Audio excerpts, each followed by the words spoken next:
I don't know What's your why. voice? Yeah, Cuts out. can I? Maybe I can change my voice. Let's Which try that. button does that? Let's see if I This can one? Did you do that one? pick. Can I pick a different voice for myself? Yeah, I don't know. You're not cutting out on here. So. Test. Now I'm live. So now I'm Can gonna you- totally break it. Can we set you to like British lady? I think Test. that would be fun. Maybe I can just turn the level up. The dB. What does that mean? Decibels. Decibel. P48 decibels. That's If I go to 40, does that seem like it sounds better? I'd say 80 would be Processing. 40 is good. Do I want 80 is that on? better. Not on. On. Test. Ooh, maybe that did something. Maybe it didn't. Depth. No, I don't know. Sparkle. The fuck. You guys want to know Do I what want some I listened punch? to on the way Sorry. here? What? Beastie Maybe. Boys. Nice. I haven't listened to Beastie Boys. I in a love while. the And I Beastie just Boys. was at the stoplight and I was like, I need some fucking A Beastie little Boys. brass monkey. Ooh, yeah. Ooh, yeah. I don't know if that's gonna work or not, but I think we're live. I think we need to do this thing Oh, over cool. here. Oh god. Yeah, that's How long have we been live for? Do you know? It's usually too long. I like that you brought up that you listen to Beastie Boys because the other day I was like, oh, I have Apple Music and I don't even know that I have Apple Music. I have Spotify that I usually use, but my kids have jammed up my Spotify algorithm with all their kid music. Dude, it's tough. So I've been putting their stuff on Apple Music, and then I was like, my kid got into my Apple Music, and like all my old albums are there from when I uploaded CDs back in the day. When's the last time iTunes. someone listened to a CD straight through? I don't think it's ever happened. I would go I went on a road trip, and I like listened to Metallica the whole way, or Rage Against the Machine the whole way, or whatever other music I guess that would make someone angry. Well, they're drinking Red Bulls. But deer camp, we listen to Led Zeppelin the whole way. And just drink Four Loko. Yeah, there you go. Anyway, good stuff. Yeah, I can't stand it. I don't know the words to the Beastie Boys songs, but it's a sabotage. Can we? Why don't you do the honors? But just be careful with the honors because the computer's finicky tonight. That's a big responsibility, dude. Nothing like being on a podcast and we make you pour the drink. Yeah, right. Pour the drinks. Sorry. Welcome to the studio. Pour us up, bitch. Just kidding. Pour it, please. Between the garbage and this pouring, I know. so turning into a real shotty mess. Yes, my lord. Yes, my liege.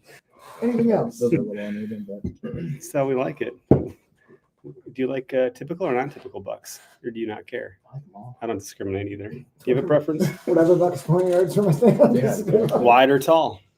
All of them. Yeah. My favorite buck. I do have a preference. And anybody who's hunted with me for a while knows it's 6-pointers. Big 6-pointers. How many of those You have you were come the- across in your life? One that was my dream buck. I hunted for 5 years. And I never got him. Oh man, so he was a big 6, huh? He was huge. Hmm. Like huge. Foot-long brow tines. Just sick. I think like a good Big 8-pointer, buck. like a good 8-pointer would give me. Well, anything gets me excited, but like I don't need 15 points or 12 or 20. Just I'll give me a take 'em. huge 8. Yeah. Mhm. Yeah. Last year, the buck I got last year, he was like a mainframe 8, but like he had some points. I don't really know if I'd really consider them points. They're just those little stubby ones, like right off the end Oh. and all that. Those are points. We count. So They're he would- okay as points. He then he would have been a 10. They're So not real points, but we count them. they're okay as points. Hey, come on, I'm gonna find it. Oh. Is that him? Is that you? Did you figure it Are out? you talking? You snuck up on me? Big 6? Are you pulling up on your trail camera now? Yes. I thought, well, this is, old photos. Boy. This is an 8-pointer, Yeah. and that's the big 6. Oh Look at his back. my god. Dude. He's like 7 years old there. That's the big 6. Oh wow, that's super. That's like a really big 6. Yeah. I mean, the name was pretty accurate. Six Big- shooter. The big 6. Oh, I guess I was wrong. That's what we call them. It's called the big 6. His name's Big 6. He was Big 12 though. Actually had 13 points. Just like calling him big 6. Yeah, that's a nice buck. Never got him, huh? No, saw him like 4 times.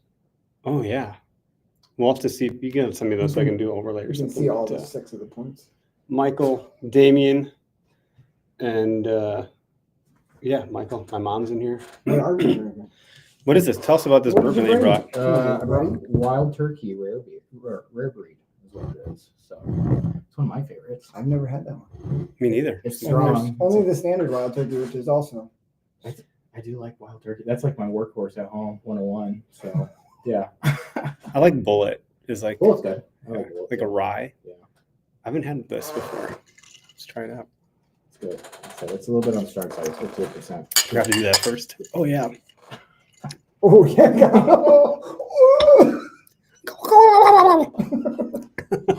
It'll make you want to do that afterwards.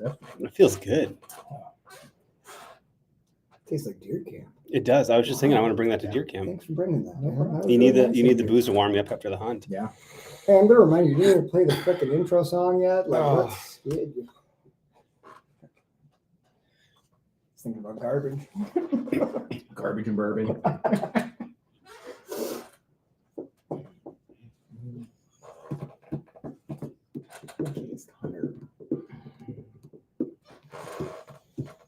We did it. We got there. Push the button. What do you guys shoot for rifles? You 30-06? Big one. I shoot big one. Creedmoor? What do you 30 shoot? at 6 I green shoot, mark. 308. The 308? Yeah. So Nosler has their Whitetail Country that we've discussed. They brought it to market last year, which is like an affordable ammo for us idiots in the Midwest that shoot deer. Though you did go out west and shoot deer too, so you've graduated a little bit to using some trophy grade stuff. But they do have. So there was, if you remember, Greg's like, oh, they don't have the caliber for my rifle. They did bring new calibers and grain weights to market for this season. So they now have a 243 Winchester. I'm a bad spokesperson, guys. I'm sorry. 243 Winchester. Winchester. Thank you. Not Win Mag. How would that even be? 300 Win Mag is a caliber. Okay. But that's not the 243. Different. That's what I 243 is a nice Winchester, small, yeah. small. 100 grain. They got the 6.5 by 55 Swede, 140 grain. 308 Winchester, 150 grain. 30-06 Springfield SPG. I'm assuming that's Springfield. Mhm. I have some weird assumptions in my mind, so you're just seeing how little I know Just here. let 'em out and- I think that's what we're doing. Gotcha. But so I shot the 165 grain last year. They now have 150 grain. I don't think I'm going to go down to the 150 because my rifle really liked the 165. Yeah, but you were hitting you had like 3 shots, right? it felt great. Yeah, and I was like, well, if they would have had the 150 grain, that's what I would have requested because I usually shoot. I think 155 is what I had shot beforehand. So maybe I need to just up my grain, if nothing else. But anyway, and then they have new 400 Legend 215 grain. So that's in the straight wall, and then the solid base are the other ones I just had mentioned. So they now have, more options in the Whitetail Country line. So it must have been popular. Yeah, I'm assuming they're going to continue to grow the line. Meanwhile, Greg's trying to figure out what rifle he wants to buy to be able to use this ammunition. So you can go the other direction too. You could just go buy the gun for the ammunition. I've got a lot of ammo. I just need a gun to shoot it with. One of my 4 students just bought an awesome new camera, saved up some money, doing some photography gigs, bought the camera, but only had enough money to buy the body. So the poor guys had the body of this camera, no lens. Just look at it, I was like, dude, if you set your settings just right, you can probably get some photos. He's like, really? Sorry, you gotta get a lens. You gotta start saving up again. Lenses are expensive. It's like getting for- optics. For it's the same thing, right? Like you can spend Good glass is good glass. as much, or ideally, you would be spending more on the glass. Yeah. Of either of those things, rifles or. Yeah, I used to have a camera like back in the day that I would do some photography with, and ended up selling it. And now I'm like, well, maybe I could get back into wildlife photography and all that stuff. And I'm just looking at the price of that stuff. And I was like, maybe later. Dude, it'd be so cool. Yeah, Maybe the old throwaway camera will work. I know. It'd be so cool to be a sniper with a camera. You'd still have to get close, but how far could you zoom in? Speaking of that, Keegan just commented. Where is he in here? There he is. Wildlife photog. There you have it. That's the key. That has to be good luck to watch the podcast from a stand right now. I think that's a question and a statement. I think he's out right now. Yes. Yeah. Yes. Yeah, we'll just go. Well, with good yeah. luck, man. I hope you brought your boots this time, Keeks. I saw a post the other day. He was still wearing some sort of Moccasin? maybe boots, which is probably better. I love a good hunting mock. Good hunting mock. Good hunting You're mock. not so I'm in an argument with somebody on YouTube about you're not a real hunter if you don't butcher your own deer. That argument, Yeah. which I despise that statement. And You're not a good butcher if you don't butcher your own deer. yeah, like that's That might be yeah. accurate. But you're not a real hunter unless you're not hunting with moccasins. Like, let's just call it what it is. You want to Hunted feel out the socks earth. One time. Yeah, probably that's why you're so successful. You could feel the earth. Imagine I had moccasins. Yeah, Could have been a big socks. 6 instead of 12. Could have. Someone else, yeah, they had an ancient 5-point on camera that had to be 7 or 8 years old. He's a tub, literally a cylinder. We love meat cylinders around here. His name is Potato. Summer sausage, bologna, ancient 5 points. Okay, so we got to talk about this saddle setup that you have real quick. I didn't know. Just this was a because thing. the way that it was captured on camera made it look like you're wearing a tree harness safety system vest and then hooking into your tether and face, which, okay, saddles are very versatile. You can face forward. I would just caution anybody, if you have done that or you haven't and you want to. I've done it a bunch, but one time I went to do it and the knot was in just a place that as I leaned forward, the knot started coming undone. So I thought I was falling out of the tree for You're a like second. Acoustic Yes, knot started yeah. to open. I leaned on my, like the way the knot caught. So That's why we have you the need to knot be at the very end of the careful. tag. Because I mean, I don't think it would have been real bad, but it would have been pretty stupid.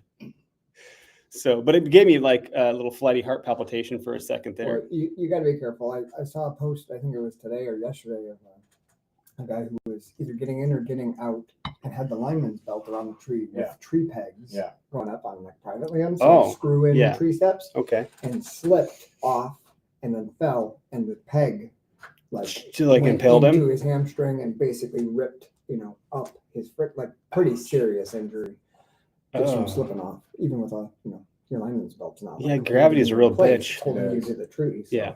Yeah, I had a stick come out on me on Sunday as I was trying to get up at like 5 o'clock 5 o'clock in the morning. I was trying to set up and all that. I was kind of like in a tree that kind of bent back towards you. So I was trying to like, dude, it's so bad. But like I went to go onto like the second part of that step and it just kicked out underneath me. And like, good thing I had my lineman's rope on because like I would have fallen. But like I caught the stick like right on the inside of here. Hurt pretty bad. There's a pretty bad bruise, but like I was able to actually like hang onto the tree and like get it back into place. That happened to me one year, and I kicked out a stick on the way down, and my lineman kind of saved me a little bit, but then I was like bear hugging the tree trying to figure out what the fuck I was gonna do. I know. Yeah. I was like, well, now I'm kind of just sitting here like, what do I do in this situation? This is so dumb. Why do we do this? Then I had to then I had my legs wrapped around the tree, and I kind of like shimmied like a bear. I think that at least 3 times every time I go out Yeah, there. every time I go out, I'm like, what am I doing here? I tried to pick 5 different spots across that little creek yesterday. And I was like, And all I was 5 like, of them I was were like, no, that's going to be deep. No, but I found a spot. I was like, I think I'm going to do it without filling a boot. Didn't. And I was like, whatever. I'm only on for like an hour and a half. Who cares? But I didn't want to like really just, I didn't want to have to fill the boots. I thought I could get away with not filling them, but it was minimal. And I was like, why am I doing this? Why is this what I'm doing? And it's because what you stupid said to me. You're like, well, I would maybe go there. That's not how you talk because you're not Arnold Schwarzenegger. But in my head, I was like, get to the chapel, get to the deer. And I just was like, Don't discredit me. I knew that if I had to have a follow-up conversation with you, I felt like I would have heard some disappointment.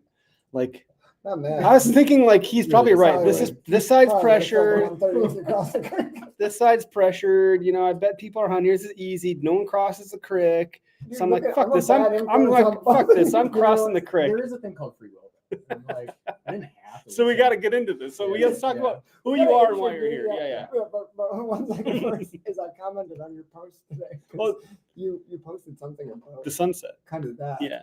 And I was like, is this targeted at someone in particular? Because I feel a bit.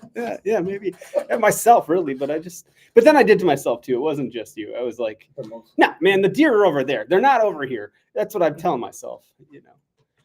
They were. I did see a deer, so it worked a little You're bit. welcome. Yeah, exactly. Okay, so we have Dylan Keith. Yes. 3 first names. He's not a serial killer. I'm not. Well, we're pretty sure. For as much as you know. A deer serial. Silly deer We'll get killer. A deer likes to do with a cereal. I love cereal. So I met you, I think, for the first time at Foam Fest, Yeah. but I think you had met Derek at a different event No. previous to that. So The first I, film Yeah, first Foam Fest I went to. So maybe I met you there and didn't even know it yet. Yeah. But I so- talked to you a bunch at the last one. Yeah, so I first came to your guys' Foam Fest last year. Okay. So the 2024 one. I wanted to go to the 2023 one, but shit just came. How did you hear about, when did you come into this stupid ecosystem that we have? Like right like right when we moved up to Wisconsin in like the summer of 2021. I was just looking for like a Wisconsin-based like deer hunting podcast, and so I kind of like looked that up on Google, and you guys were actually like one of the first ones that popped up. Nice SEO. So It's all I was talking about SEO before you got here. It's all and changing. I was expecting like, you know, tactical deer hunting tips and all that stuff, and I'm just like, this is not it, but I love it. So That's great. Luckily, we have someone to feed it went full circle with dropping pins and all that. So that's pretty great. Yeah. I realized people did still have that appetite. And I was like, we're just not scratching that itch. yeah. And so I'm glad we have Derek to scratch everyone's back and tell them where to go collectively. Yeah. On a consistent basis too. You killing bucks. Oh, I thought you meant dropping pins. I'm like, no, that's the least consistent basis there's ever been, and I'm so sorry for anyone who's been waiting. Oh, people have been waiting. A couple months. No, they really are just demanding your story on the recent one. I think. Okay, That off. let's do that. Don't slam the table. Freaking me out, man. I will do it soon. Anyway, we got Dylan here. So you came, you Google us, but not intentionally. You Googled something, found us, and we're like, what the fuck is this? But then you decided to come to Foam Fest. Yeah. So okay. So you guys seem like you're a fun time and all that stuff. Yeah. Just like remind me of like deer camp as I was growing up. Okay. And all that. So I'm like, yeah, this is great. I would totally listen to this on like, you know, every week basis. How fun. Yeah. Well, thank you. Yeah. No It's good to hear. So then you, at what point did, so kind of like work us into when Derek influenced you to give yourself a hernia? So it was last year when he was doing his e-scouting videos on like YouTube. Mhm. And at that point, like, so Dude, people just watch those though. Like it's just Derek talking to a camera for like an hour straight. Yeah. And I'm like, wow. You look at the numbers and like you can see when people like trail off of viewing, they just don't. I'm like, so this must just be on in the background or something, and someone's just like passively consuming it. And I think people are actively consuming it. Yeah. So good job, Derek. So I was listening to that last year, and there was, I can't remember if you did like a couple of those videos or not. It was like one or two, but in one of them you had said like, if you want to step up, like if you want to up your game, if that's something that you want to do and like get into like more deer or like bigger deer or anything along the lines that, you just kind of have to like get over your fear, because like that fear kind of like holds you back a little bit. And like at that point in time, What was your specific fear? well, so I kind of, this is gonna sound weird, but like I consider myself like a little bit of like a born again hunter, because you know, I hunted a lot when I was a kid, but like I dropped off of it in like college and just, you know, life stuff kind of happening and so forth. And like I didn't get back into hunting until like 2019. And at that point in time too, like I still hadn't killed my first deer, like at all. So when I got back into 2019, you know, I was really trying to get serious about like getting back into bow hunting, like learning the woodsmanship and all of that. Because, you know, where I hunted at growing up, it was just on my uncle's property for the most part. But it's a 20 acre parcel with like some CRP grass and like some ag fields from farmers next doors and all that. And then like a little timberline that wasn't ours, but we had permission to. It was like a little 2 acre spot. So there wasn't a ton of woodsmanship there. To learn. Practice, it's like, yeah, there's a scrape, there's a rub. It's like, what do you do? Like nothing about wind direction or anything like that. Stands were all in the same place. Drew straws, and that's where you sat for, you know, Illinois gun season basically. So yeah, 2019, you know, kind of started getting back into it and hunting public land, kind of dabbled with it in Illinois. I eventually killed my first buck in 2021. So I was like 28 at that time, down in Illinois. Okay. Yeah. How old are you now? I'm 32. Okay. That's a big feat. Yeah. That was a public land. Well, I kind of was feeling like, if you've ever seen Escanaba in the Moonlight, right? You know, Ruben Sylvie and Deer Camp, I was kind of starting to feel that way as far as like having the buck curse and like, you know, seeing success and all that stuff with like, you know, my uncles, my dad, my cousins and all that. You know, I was like, this is going to happen eventually at some point. So yeah, I kind of fell off, but then I got back onto it. And then 2021, I killed my first buck on private. But then in Wisconsin is where I really started delving into public land.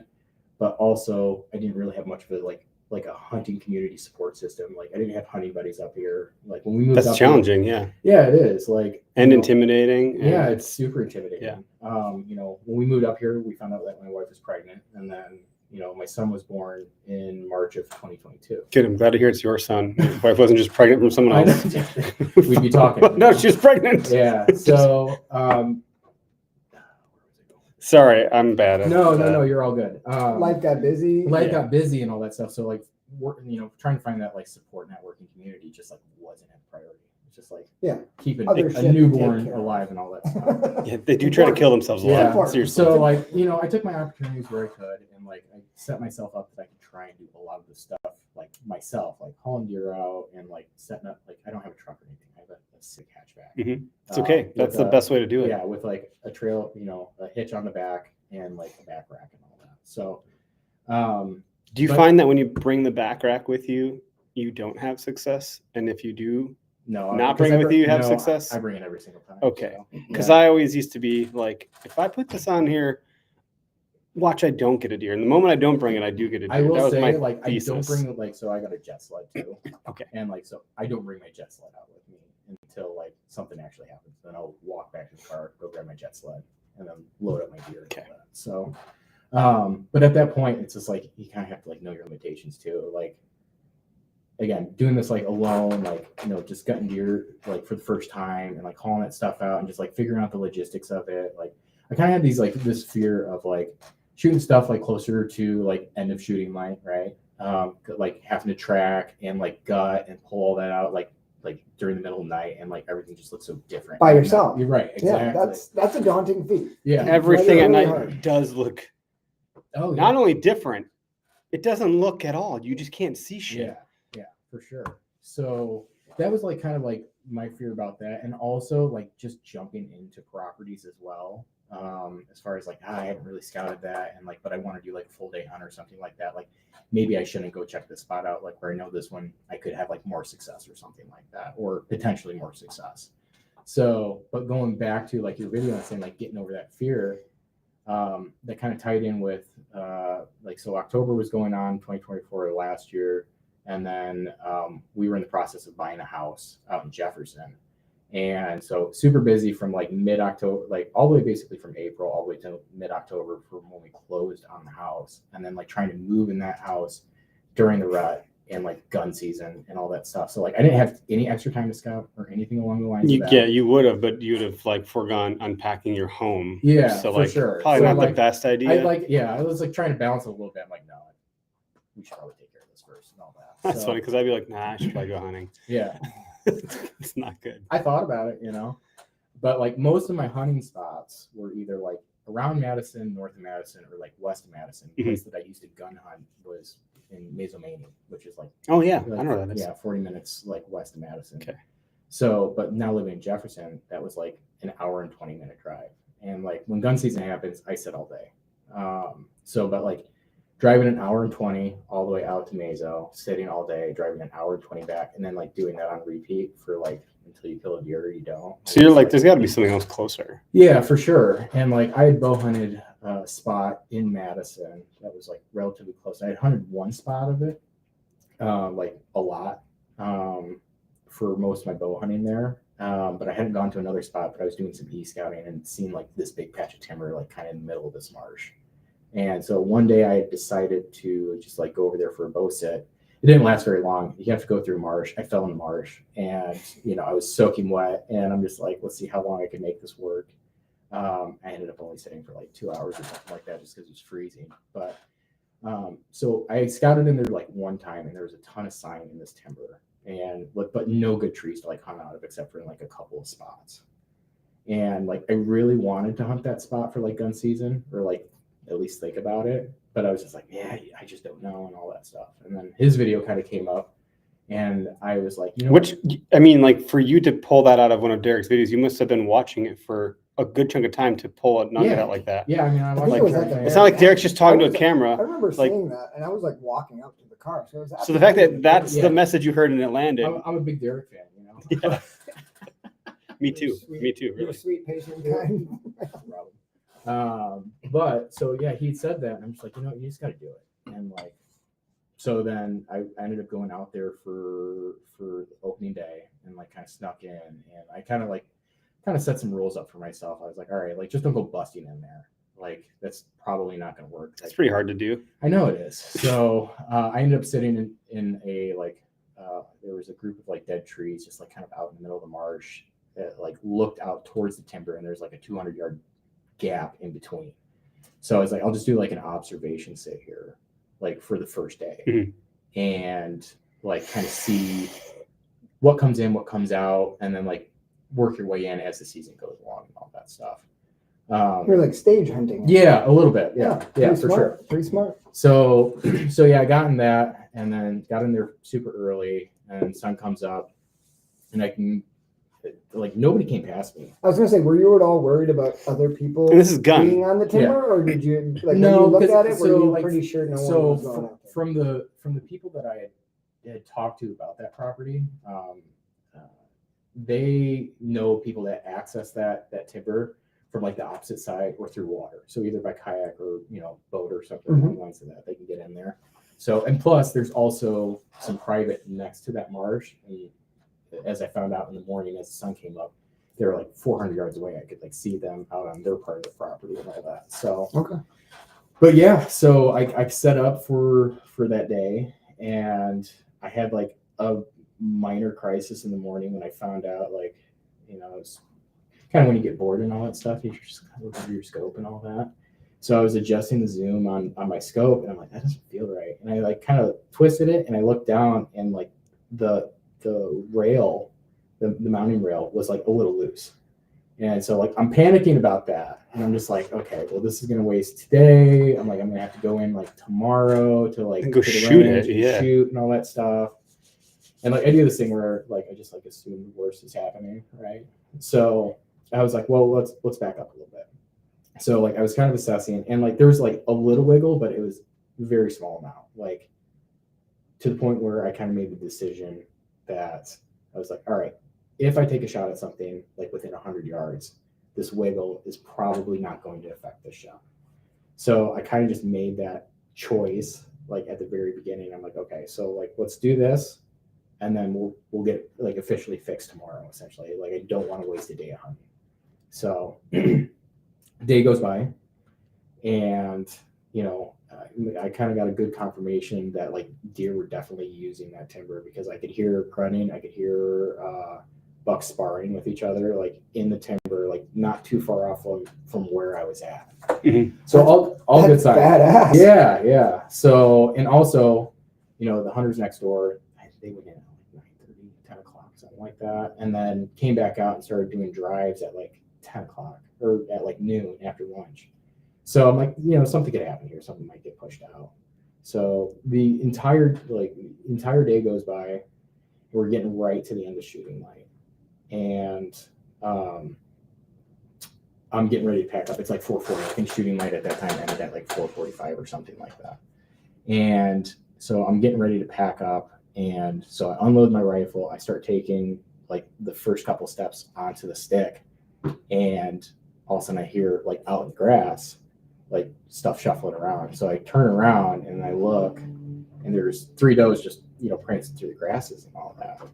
And I was like, okay, well that's good to know for tomorrow. It didn't happen until like the evening time. So like even if I take tomorrow off, like tomorrow morning off to get my stuff fixed, like I hopefully won't be missing out on too many opportunities. So see that happen, and then I hear more shuffling like 50 yards back from them, and I look, and it's like a much bigger deer. And I was like, oh, okay. And then he turned his head, and I could see the flash of antler. I'm like, that's Big Buck. So I looked at my watch. I had 2 minutes left, and I'm just like, back up, climb back up, reloaded my rifle, and he had actually stopped for like a good like 15, 20 seconds and was like looking back, and I was able to get my sights on him, pulled the trigger, saw him kick, and I'm like freaking out at this point. How far away was he? He was 80 yards.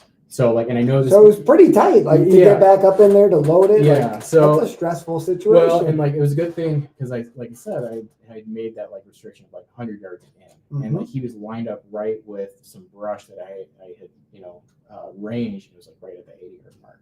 So I was like, all right, let's do it. So yeah, I pulled the trigger on him, saw him kick, thought I saw him go down, like just over like the crest of the grass that was going downhill. And then kind of got the confirmation because one of the does circled back and stopped where wherever I thought he dropped, sniffed, and then like jumped back and then like ran off. So I'm like, holy shit, this is happening. That happened. Like, yeah, you thought he's down. He's yeah, dead. yeah. So I was like, I was trying to figure out like what had like why at that time did they start running through there? And then like 2, why did that buck like stop and just like look back to give me like enough time to like get back in my stand, reload and take a shot. Well, as I'm coming down the tree, like I see orange coming towards me, and it's another hunter who I don't know where he came from. He definitely wasn't from the private side, but he just like came out and was walking towards me as I'm like getting down the steps and all that. And he goes, oh, like, he's like, was that you that shot? And I'm just like, yeah. I'm like, I think I just shot a pretty good buck. And he's like, well, that's great. He's just like, well, he's like, I've been in the marsh all day and I've been like knee deep in water, so I'm pretty cold. I would help you, but like, good luck. But I'm not. I'm just like, that's fair. I'll thank you for the assist and all that. So hold on. Can sorry. Yeah, that was a lot of talking. Don't sorry, because the story was excellent. Yeah. I'm just curious on 2 things. Number 1, when you pulled up on the buck, like, exciting moment. Yeah. You pull up on the buck. Did that wiggle? Like, was that in the back of your mind when you pulled the trigger, or did you kind of like forget about it and just like lock in? Like when I knew that he was within 100 yards, it like completely came out. Awesome. It was just like all about like just getting the rifle to the shoulder, getting steady, and just making the shot count. You didn't have the doubt in your mind, which is No. important, because as soon as you have that little tiny bit of doubt, it's tough. Everything happened so fast that like I didn't really have a chance to like doubt it. Perfect. Yeah. So That's a good modality. The second question is, with it being minutes from closing time, and your fear kind of coming to a head of like shooting a buck back in the marsh at last light by yourself. Yeah. Was that at all in your mind, or was it just like, no, because also get it done and like here he is, which is my chance? Well, here's the thing. Like, my thought process when the does came by, I'm like, oh yeah, I'll remember that for tomorrow, because like I'm not gonna shoot it. Your first thought wasn't they're getting chased by a buck. Yeah, no, I'm just like, that kind of seems like a lot for right now. Which in hindsight is so stupid, because it would have been so much easier to drag out one of those does than him. And then, but yeah, like, no, like that didn't really come up at all. Because I had made that decision like earlier in the day. That's just like, all right, if anything, like you're gonna sit all the way till the end, and then if something happens, like just you'll deal with it then, essentially. So, yeah, so I shot him, and then so I went to go track him, and like there was a nice deer trail that like followed the water that he kind of had a good line on, basically, and that's where I thought he had fallen, but didn't see any blood. So I was like, all right, let's just keep walking and all that. And I had a little bit of panic, but it was pretty short lived, because once I hit over that crest, like I could see him just laying there. It was great. Like, but he had no blood from the entry or the exit wound. I had hit him like he was quartering away. So like just in front of the diaphragm and then out the other shoulder. Perfect. And like, so torched his lungs. I mean, he had blood all over his mouth and all that, but I was like, holy cow. From shot to where he was laying? Yeah, no blood. And like, what, 50 yards less? 60 yards. 60 yards. Yeah. I had a weird blood track with the so gun deer a couple years back. Like, and honestly, that would have never happened. Like, I wouldn't have pushed that out to me. But like, that's why you stay in the stand to the last minute. It's true. Yeah.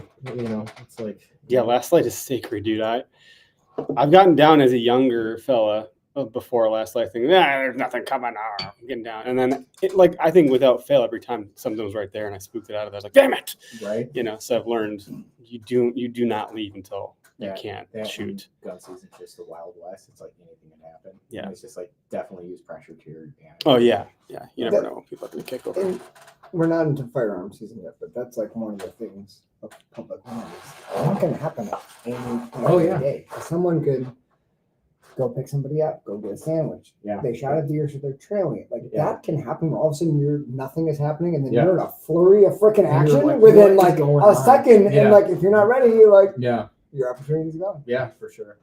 So you made it happen on that freaking buck. Yeah, made it happen. What was it? I have so if we're going to case points, he was like a 10 pointer with one chipped off, but like mainframe 8 for sure. And I didn't realize how big he was because like his head was kind of like tucked in the grasses, and so like I pulled him out. I was like, holy shit!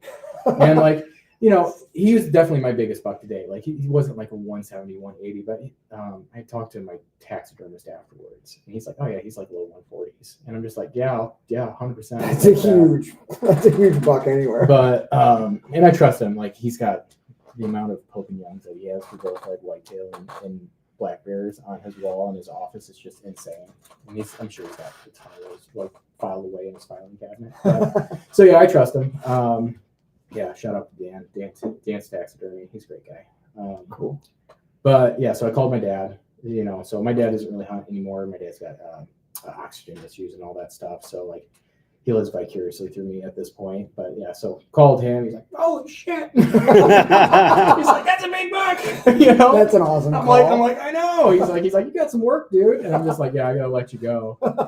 And like I had thought, I'm like, how am I gonna do this? And like I thought like I had a moment in time where I was like, maybe I'll just let him sit for the night, and then like I'll take care of it in the morning, like I'll drive out and all that stuff. Then I heard coyotes falling or howling and all that stuff, and I'm just like, no. So I ended up going back to the car, grabbed my jet sled. I'm like, all right, this is just happening.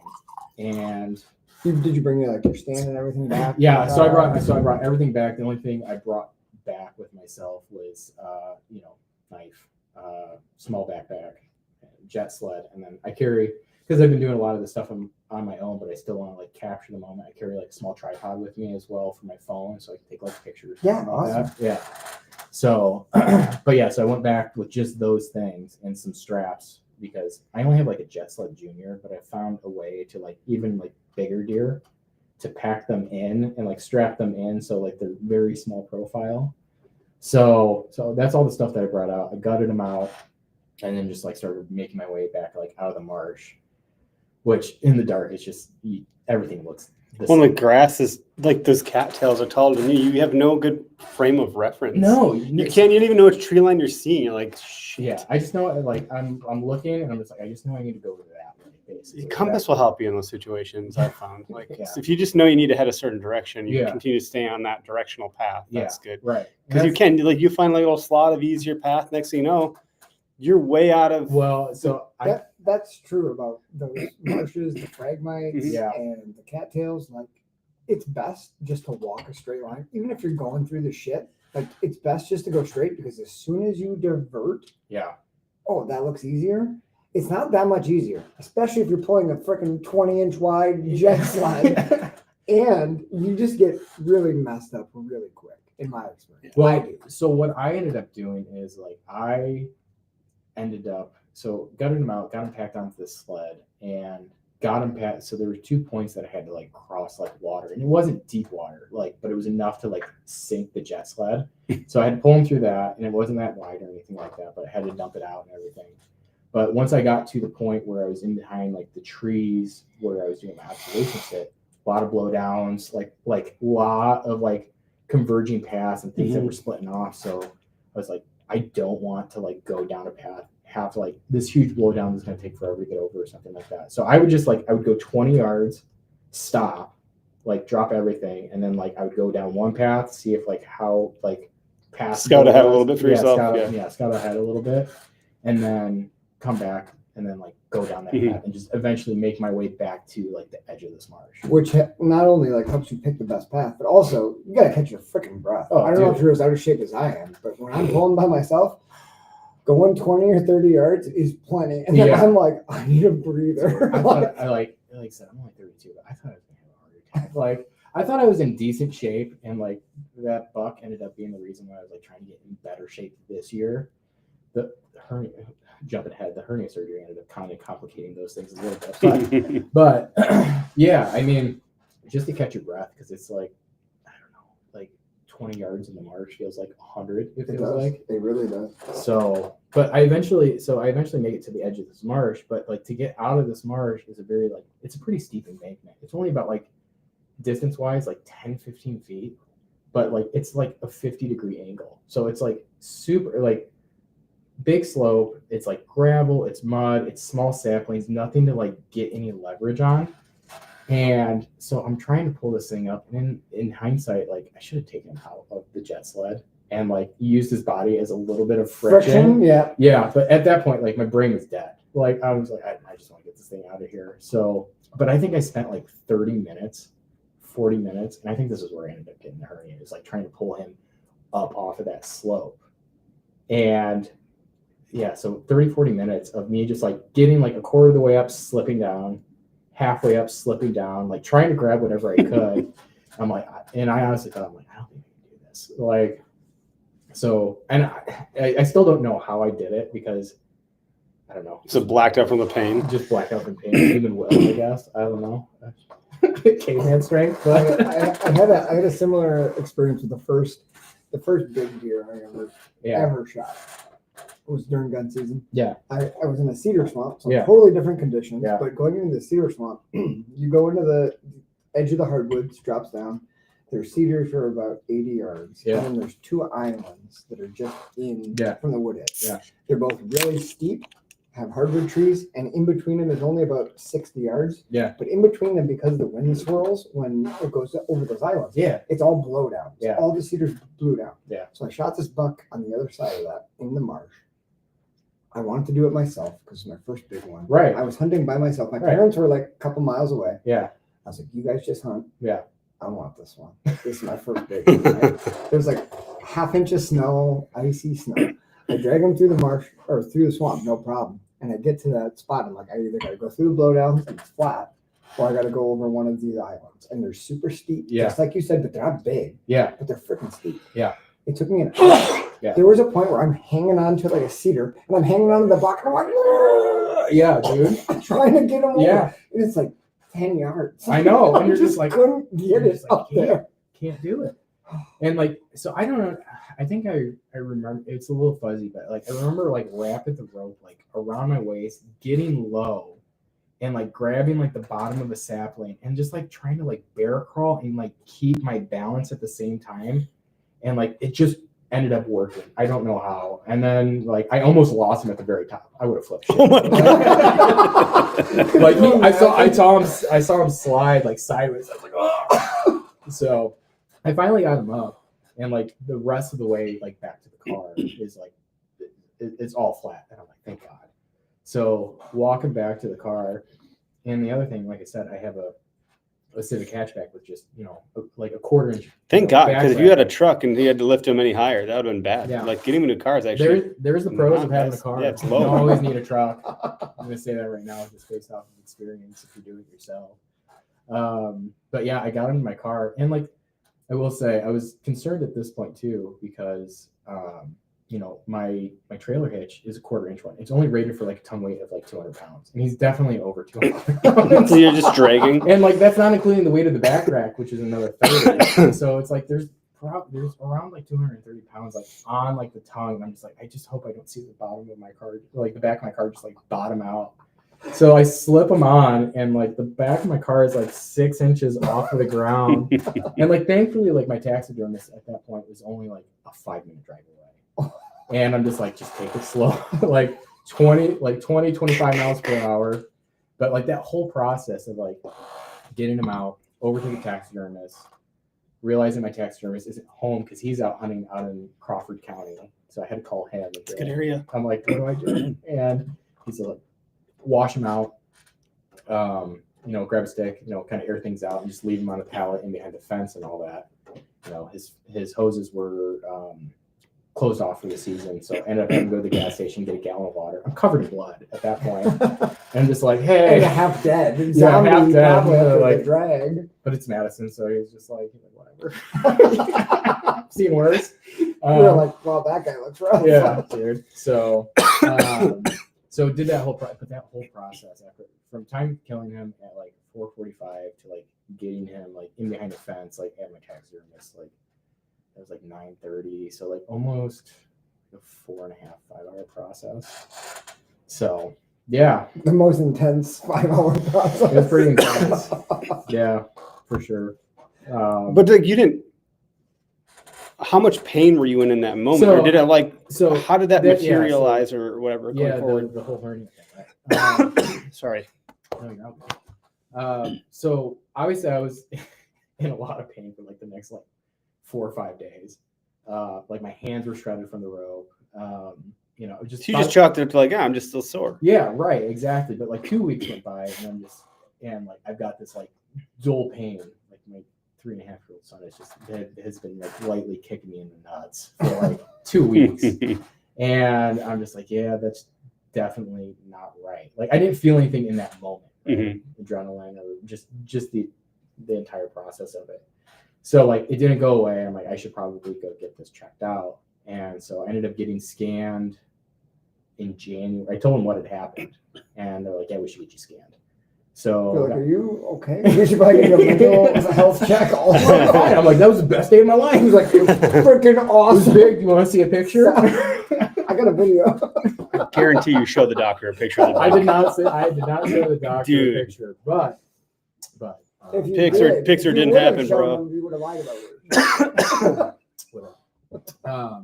But so I got a scan in January, and they confirmed that I ended up getting a double hernia, like down in the groin on like both sides. Oh my So, God. Yeah, but like, so I was like, yeah, let's just get this fixed now. The season's over, and like they couldn't schedule me until like June, basically.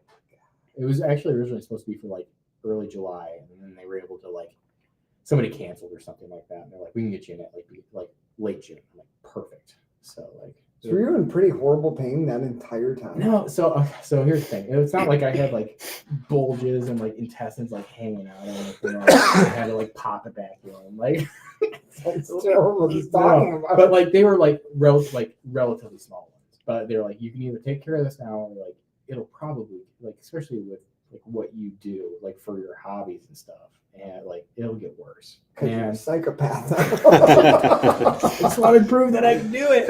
You did it, dude. Yeah, dude. But so yeah, so I ended up getting that taken care of in June, but and I was kind of it lined up perfectly because I'm like, I'll be ready for next hunting season. I had a small scare like a few weeks after like the surgery had happened, so they did it laparoscopically. Like, so they went in with like those probes and all that stuff through your stomach. And then they did like the mesh repair. They didn't like suture it up. They just took like mesh over where it is, and then they kind of like tack it in place, and it like keeps it from bulging back out essentially. It's supposed to have like a better success rate than just like going in there and like doing the incisions at the spot. Interesting. So, yeah. So had a small scare where like I thought I had like re-popped open the one on the right side, just like based on some pain that had happened while doing absolutely nothing, and then like some weird stuff ended up happening. And so got rescanned again. They're like, nope, it's just your nerves basically waking back up, because like the recovery like takes a interesting. while. Yeah.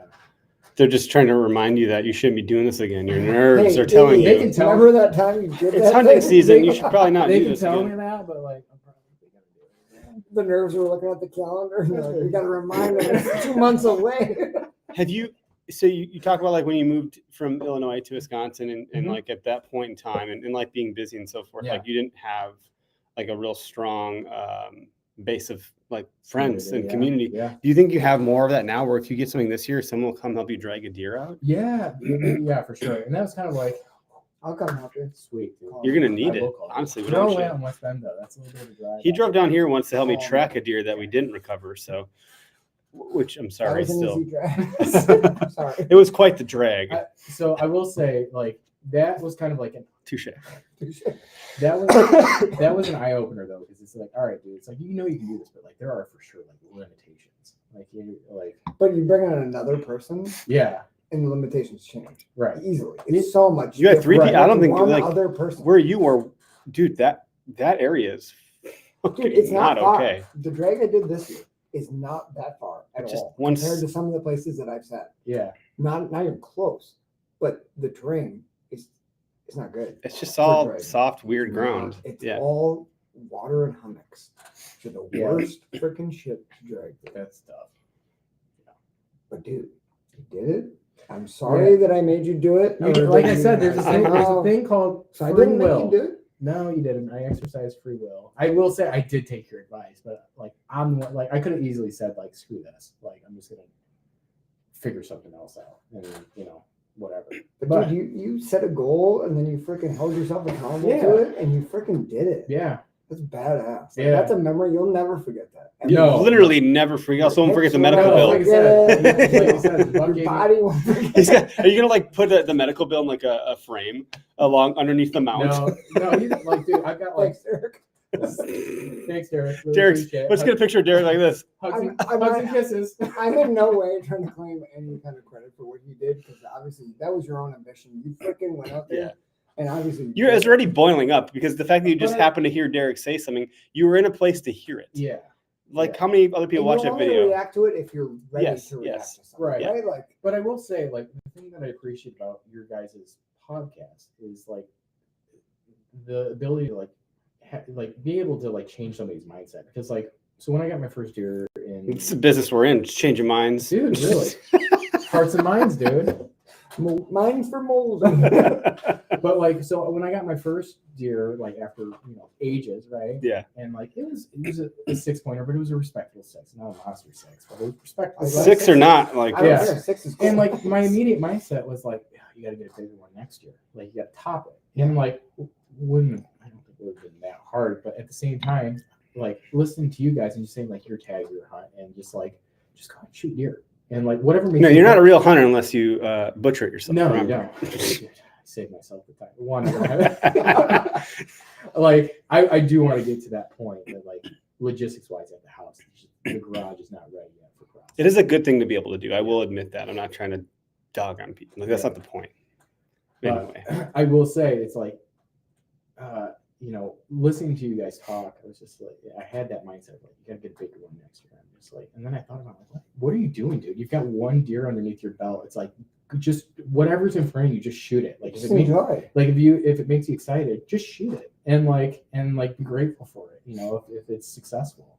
So like immediately after like listening to your guys' podcast and like my first time hunting Wisconsin, like I got my first public land buck. It was a small spike, but like I think I was more proud of that one than I was like my first deer. Public land deer are, dude, they're hard. And like gutting it myself and then hauling it out by myself and then like getting it in like my car and all that by myself. I'm just like, dude, I fucking did it. You And, just like, get the sense of Yeah. accomplishment that That's a you get drive- from that's that. a drive home where you just yeah, I fucking it makes you did feel it. like a caveman, dude. Like, which is a little bit of the connection. Like that's why like Yeah. so many people who have hunted continue to do it Yeah. because it connects you to something that it's almost indescribable, right? Like it's this feeling of like you don't Tony Peterson on Meat Eater. I love it. He's one of the people that understands that are like all of you know, yeah. and like Tony's one of my favorite people Yeah, ever mine to too. listen to or to Mine watch. too.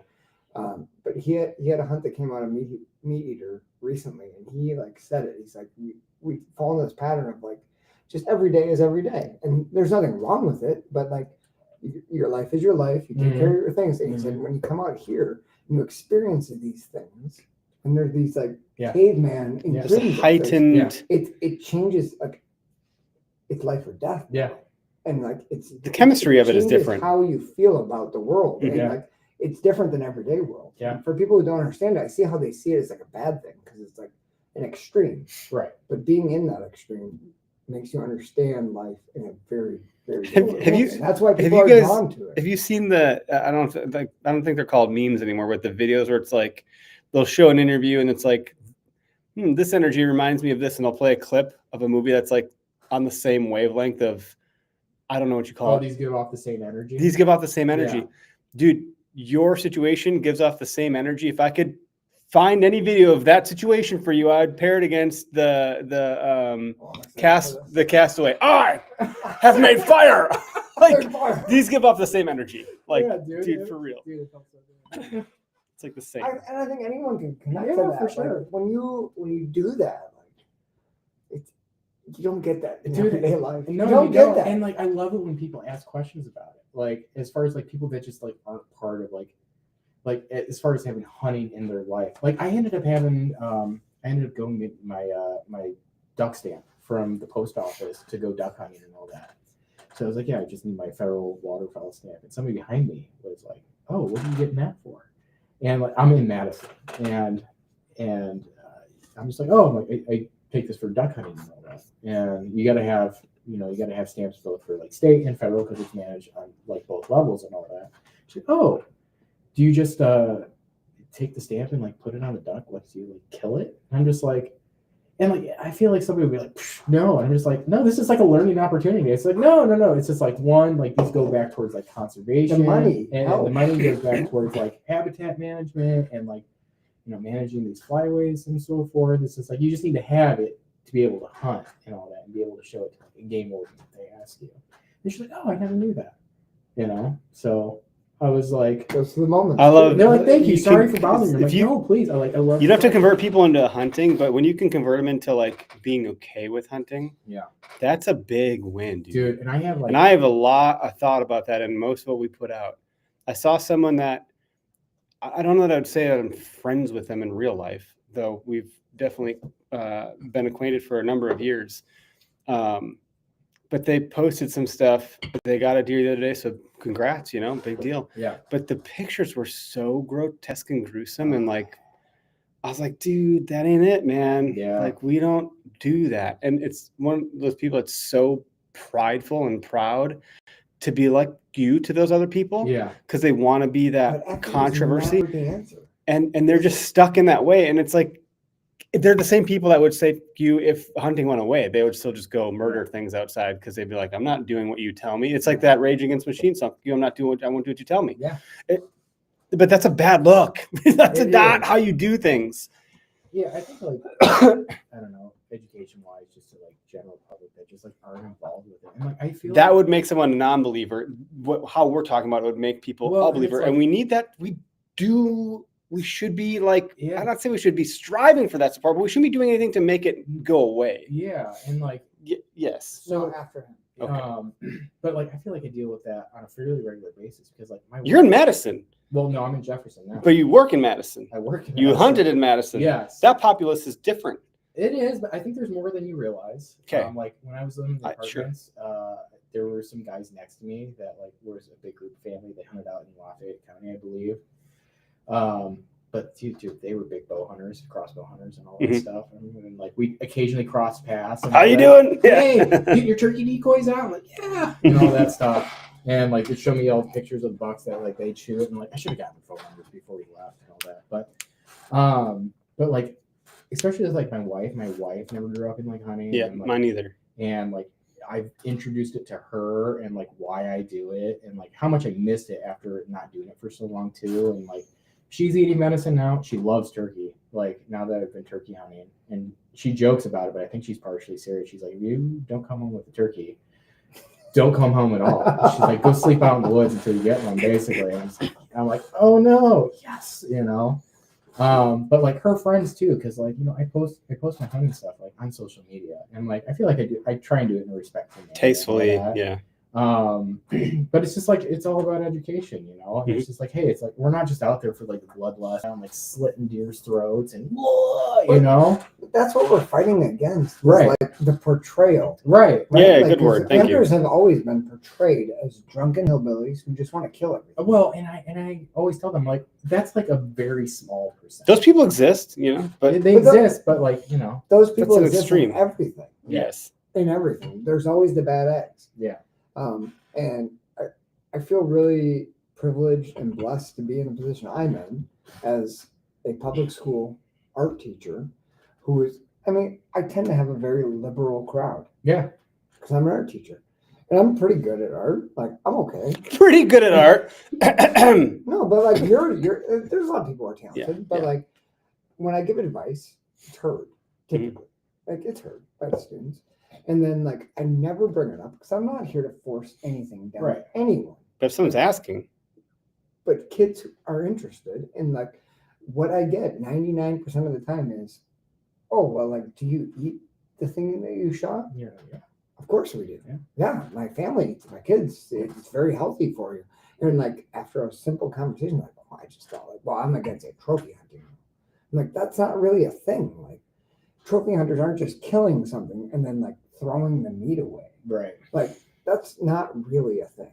That's like it's made to be a thing. we like, don't here in like that Wisconsin, either. Yeah. Like, don't get me Yeah, wrong. no, like, we people all aren't doing it. Yeah, I mean, don't get me wrong. We love big antlers. Like, that's just kind of a thing. But it's not to the point of like. But that's what I relate to them is like it's the same as art. Like, Right. do you want to draw like fifth grade art all the time, or Yeah. do you want to like grab elevate your game? that The grab that same- antler real quick. The same is like Grab that off there. yeah, the same with hunting. It's like Yeah. eventually you want to like elevate what you're doing, Right. hone your skills. Right. Same as what we're doing with painting or drawing or photography. That's great. We want to get better at it, and Mhm. like that's what we're doing. Yeah. And like we have to put in more effort. Yeah. And like we have to sacrifice our bodies. Worth it. Right? Like Let's right? talk about art because no two of these are the same, much like a Which is- fingerprint. Which is why These put are- turkey these on are there for art. like 8 years because to me every turkey was the same. These are all yours. Yeah. You can't really I will a turkey's say- a turkey if you yeah. ask me. But Antlers. These- to me look at are this. artistic. I will- I mean, Interesting. even the pattern and the palmation here, there's not much, but there's And when enough. And year to year, there are similarities. Yes. That show show like themselves. a really detail-oriented person, you'll be able to tell Here you go. a deer year to year to year, which is super freaking cool to me. Bo Bilo is the best at that. I can tell you that was him 3.5 years ago. Okay, He's psycho. nuts, dude. He's nuts. I was He's so texting. good I was at that. texting with him last night a little bit. Oh yeah. He's like, "How are you editing these 360?"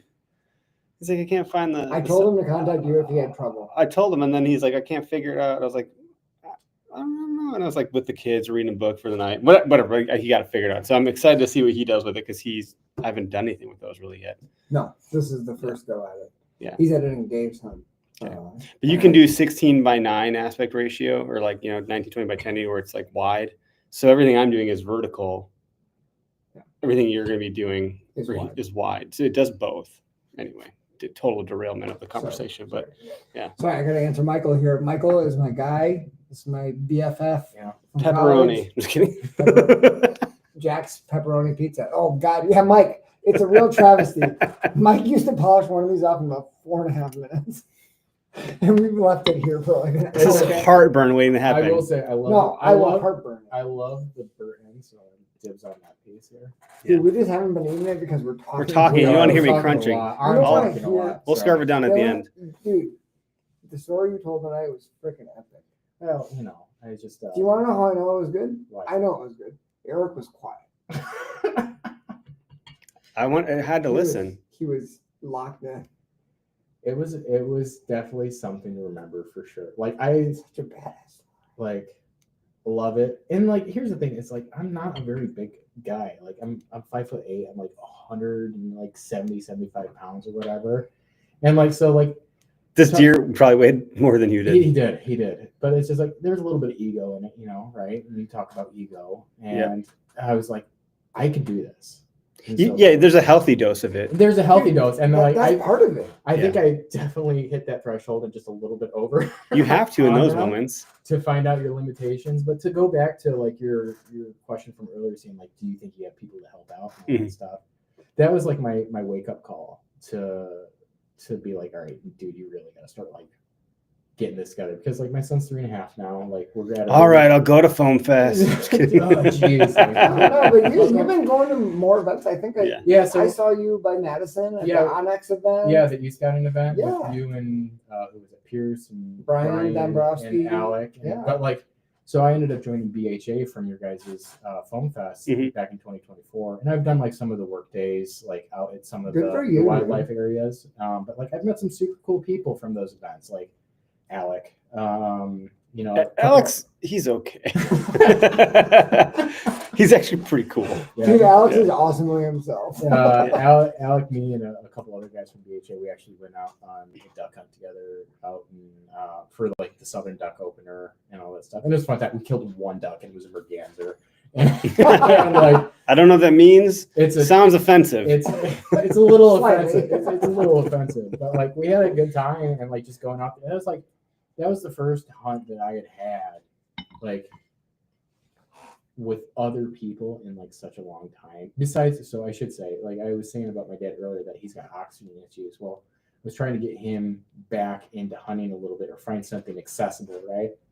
And so we ended up settling on duck hunting. Like I found a guide out in Ferryville. That's a good area. Yeah, on the Mississippi there. Yeah, Yeah. Flyway Guide Services. Yeah, dude, the guide there. One of the updeck guys is from that general area. Yeah. But so like it was like I talked to the guide. God, I feel so bad because we hunted with him for the last few years, and I'm drawing a blank on his name right now. But super great guy. Took me and my dad out for like the last 3 years, and we've had a blast out there. But like besides that, like most of the people that I knew growing up hunting like have dropped off on it. So like this duck hunt with like Alec and everybody else from BHA and all that stuff was like the first time I've hunted with somebody else in a while. And it was just like we killed one duck and dude, we whipped bad on like a wood duck. Like I think there was like 9 shots at one wood duck. It was bad. It's a lucky duck. Sorry guys. That's where the term comes from. If you guys didn't want me to talk about that, I apologize. Oh, we don't care. Oh, Dude, no, not you guys, but no, we need to hear them out. Dude, it was bad. Alec missed? No, Alex actually, I don't think Alex shot at all. He's the gun guru, so I'd give him shit. He just had a good hunt out west with his wife. I think I saw him. Yeah. Yeah, both of them That guy gets it done. both of them got He's a hobbyist long range shooter. yeah, Yeah. which interests me, but it's too expensive at the same time. So, but like even after like shooting one merganser and then like whiffing on like a wood duck, like I very much had a plan of like taking a kayak out and like trying to get into a good spot, but like I decided rather to hunt with a group of guys because like that's kind of what it's all about. That's what the point was. Yeah, right. What the hell? There can be balance there. Yeah, there's balance, right? I as much as I want the solo hardcore kayaking, bow hunt, ninja shit, because I like that. I don't know how much you guys know about me as a kid, because we weren't growing up together, but I've expressed that I was obsessed with, like, I watched the Three Ninjas, the Karate Kid.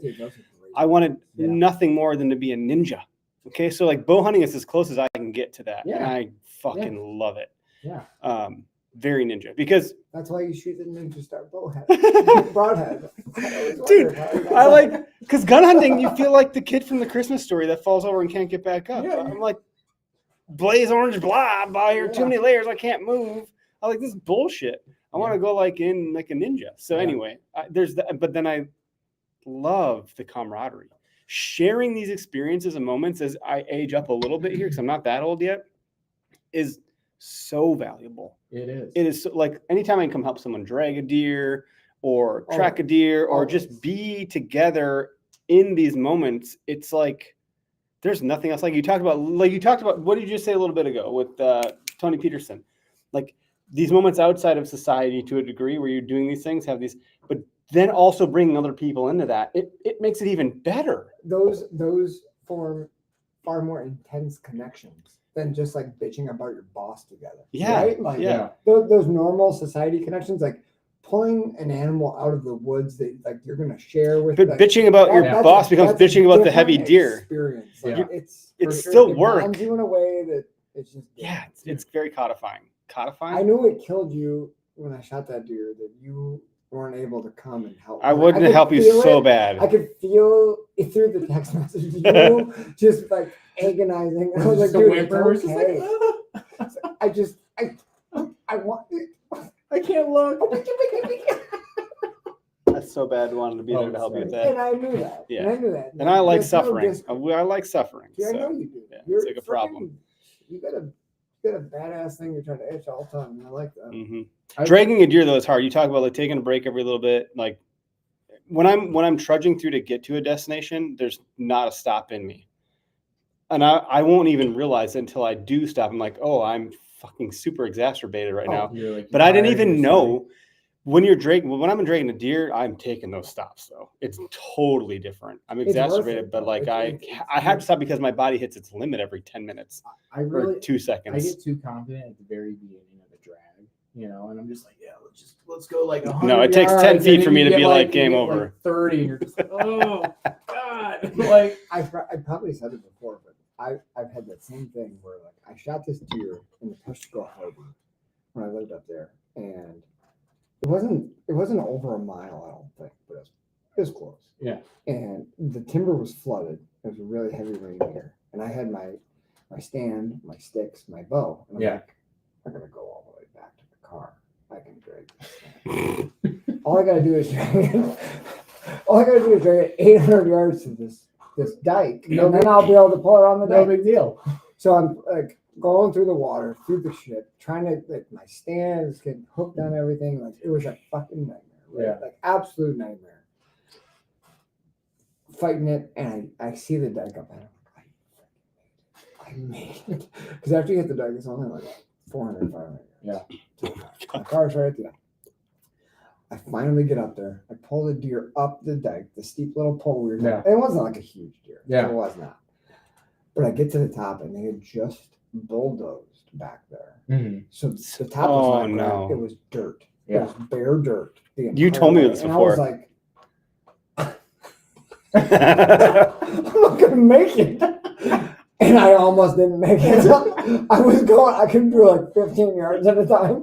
And it was just suctioning to the ground. It was like pulling across like one of those sticky hands you get from the Dude. It Yes. was like pulling on that. And I could see my tail lights on my car, and I was like, can't do it. I can't do You're it. like, it was nice knowing you guys. I'm just gonna lay here and die and get eaten by coyotes. Start bringing a will That's with you when you terrible. go hunting.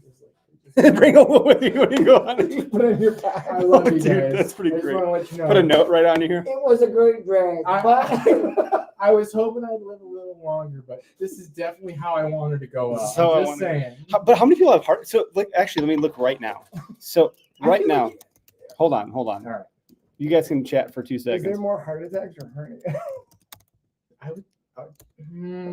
I feel like you hear about heart attacks more. Yeah. But dude, hernias for sure. I It's feel like, gotta be hernia. I feel like, dude, there's no way. Like, because here's the thing. Like the way that I felt, I like had to put it in perspective. I'm like, there's probably a good amount of dudes that like feel exactly this way, or have dragged a deer uphill. Like, I remember dragging a deer with my dad on Oh, not my jeez. uncle's different uncle's property, but like we drug it up like a 70-degree slope for like 50 yards. And I'm just like, but I think like that's, I would say, especially like say in like the driftless region or something like that, Oh, fairly common. frick You that, know? right?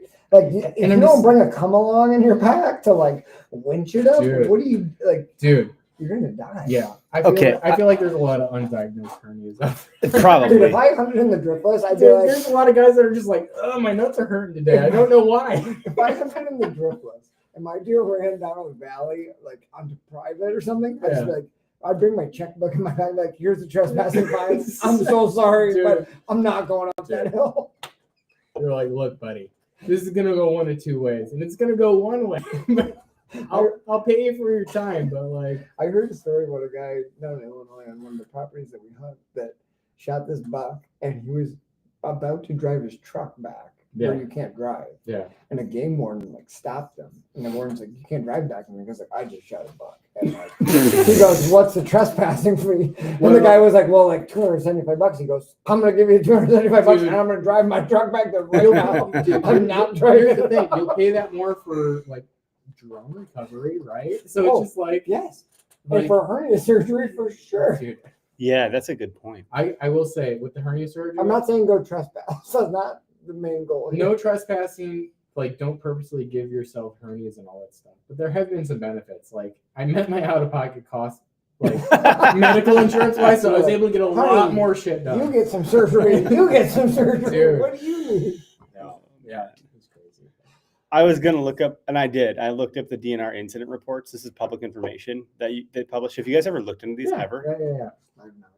I used to do back in the Where to Hunt days before Holly and I bought our first house. I would do a segment on hunting incident reports. it was a little tongue in cheek, but there's nothing in here about hernias or heart attacks. But my thought was like, how many people actually do have heart attacks dragging deer? Like it's probably quite a few, because you go to deer camp, you're like middle-aged, out of shape, you're drinking beer, you're eating pizza, and then you go try to drag 200 pounds of dead weight out of the woods. That's You know ridiculous. what I'm Fuckers don't do that. No. Oh We gosh. take care of ourselves. My body is a temple. It is. It really is. Temple of pizza. It is until it's deer season, basically. Yeah. You're just Then like, you're just eating you're Quick like, what Trip and gas happened? station. Yeah. Dude, Quick Trip does not have the healthiest food, but it's they so have the good, best though. food. So good. Well, I think, dude, thanks for sharing your story. I don't know Yeah. that you ever shared that publicly with anybody, but I'm glad you did hear, because we Yeah. talked about, I was like, dude, I just want to I've hear shared this. I've shared it with not the full story, but I've told people it's like, yeah, no, that deer gave me, a hernia and all that stuff, and like some bits and pieces and all that stuff. But it's mostly been within like the okayest hunter, like. I don't want to tell us to real hunters Realm. because it's embarrassing. But I'll come on the podcast and share it with like 7,000 Yeah, people. It's you all know. good. But Oh my gosh. Do you have No. pictures of the buck or the surgery? I have pictures of the. I'm asking because we're going to need that. Well, so I have pictures of the buck. Because you brought your tripod. I did bring the tripod. Okay. So like I do have a picture of the buck. Surgery wise, like there's really not much. So people that are listening and all that stuff and then they're watching, they can tell that I'm like heavily tattooed and all that stuff. I have a tattoo on my stomach, but laparoscopically, like the incisions are very small. Yeah. So you're not going to see much. You're not going to see much like in the tattoos and all that stuff, except for one point, which is like right above the belly button. I have like a big like black bear on my stomach. So it's like right where his teeth. So it looks like he's bucktooth now at this point. Bucktooth black He's bear. Like, That's what this bourbon's Yeah, I actually call called. it This bucktooth is black. this is Bucktooth Black Bear bourbon. Yeah. What- I don't expect you to tell us what every tattoo means. We don't have time for that. But like thesis tattoos, what are you going for here? Because it's really cool. I don't It's know. very So I colorful. started getting tattooed when I was 18. My dad made a mistake. I love you, Dad. Just saying. But like he paid for my first tattoo when I was 18, and it was on my rib cage. That but, hurt. Like, it didn't tickle. Let's put it that way. So you have a pain tolerance. Yeah, I do. Okay, so you can handle this shit. And then I made friends with tattoo artists as I was growing. Like from like 18 from Back to art. Here we go. 25. So like I just got tattooed by a bunch of people and all that stuff. Like one artist has done like That one, all the stuff going on here is really cool. Yeah. So like one artist has done about like 80% of the work on my body and all that stuff. And I'm like arms, stomach. I've got some on my legs. I got one on my back and all that stuff. But yeah, I don't know. I like old school, like traditional tattoos and all that stuff. There's some that don't match that, but that's okay. Like that's kind of where you're at in life and so forth. So, but yeah, some mean something. Some of them just like that looks cool. Or like this would be cool. Yeah, you don't always have to have that much depth. And they're like, "Fuck yeah, dude! Like, let's tattoo that." So like, I kind of grew up like I hung out with a lot of like the tattoo industry from like ages of like 18 to like I would say like 25 basically, and like got a lot of discounts because of it and all that stuff. So like that's why They're like drunk. Dude, I gotta practice. No, not even drunk, but they're just like hanging out and they're just like, yeah, so you want something? I'm like, yeah, sure. I will say They have to practice. When I was in college, I went to UW Parkside in Kenosha. Probably shouldn't say this, but Gangster. I'm gonna say it anyways. The tattoo artist has done like 80% of my work.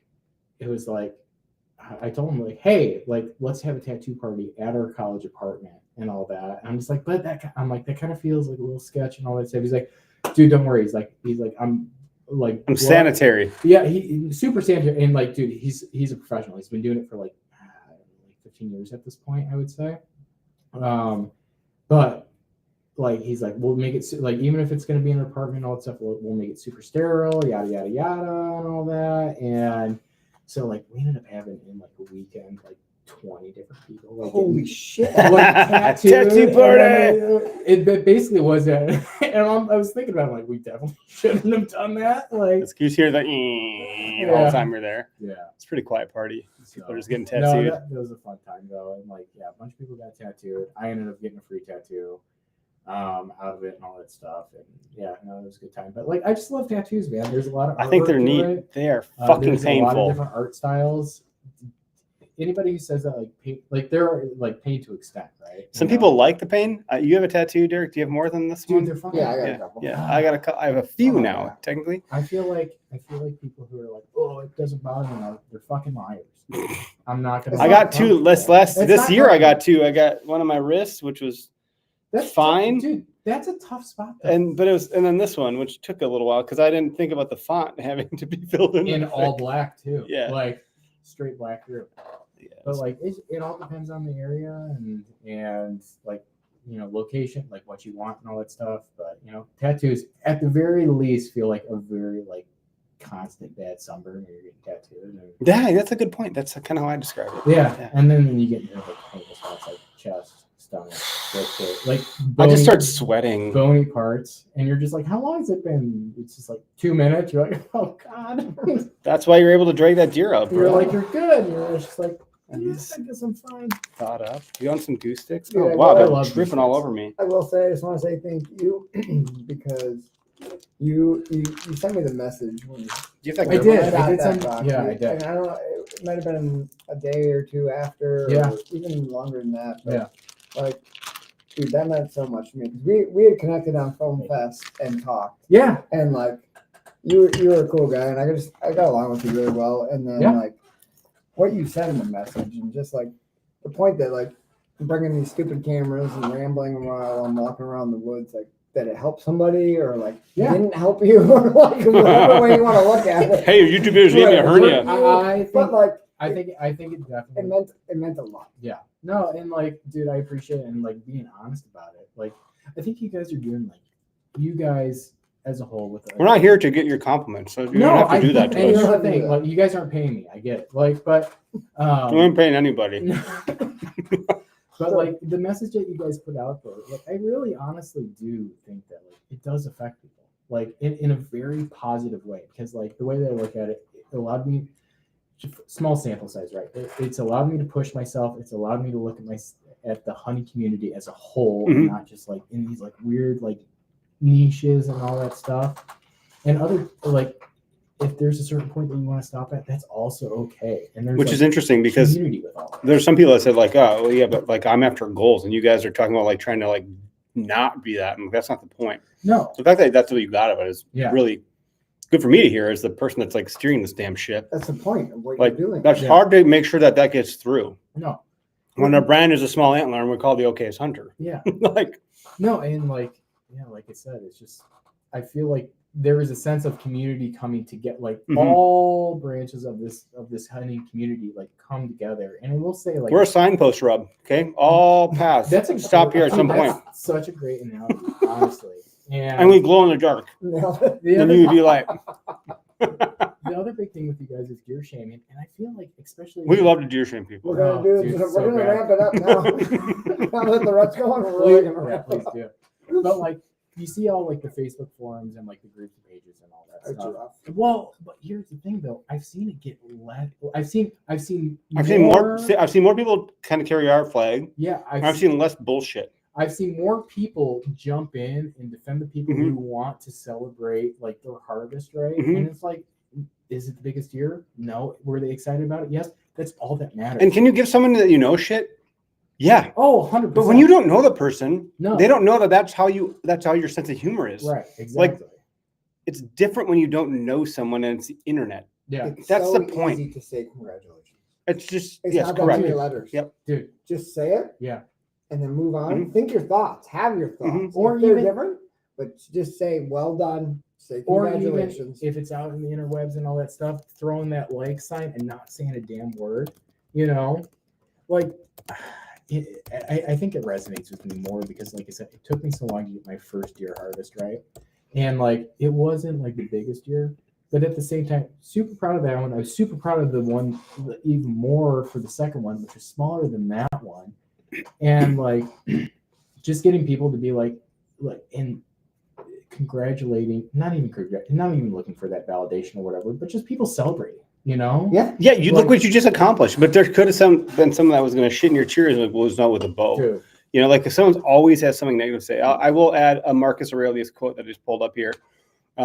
You always own the option of having no opinion. There's never any need to get worked up or to trouble your soul about things you can't control. These things are not asking to be judged by you. Leave them alone. That's written 2,000 years ago in a diary by a fucking emperor. You can just, like your point, you can like and move on. Yeah. You don't have to have an opinion about everything. If there is one post that I feel the need to comment on, it is when someone shoots at their first deer or first buck. Same. Dude, I No feel matter the how same. big it is, I will 100%. comment on it every time I see Yep. it. Congratulations, It's a big deal. that's a big deal. Great job. Yep. You'll You'll never forget your first. Yeah, feel all the feels in this moment. Like that's the guy who shot his 18th big buck. Nice work. Yeah.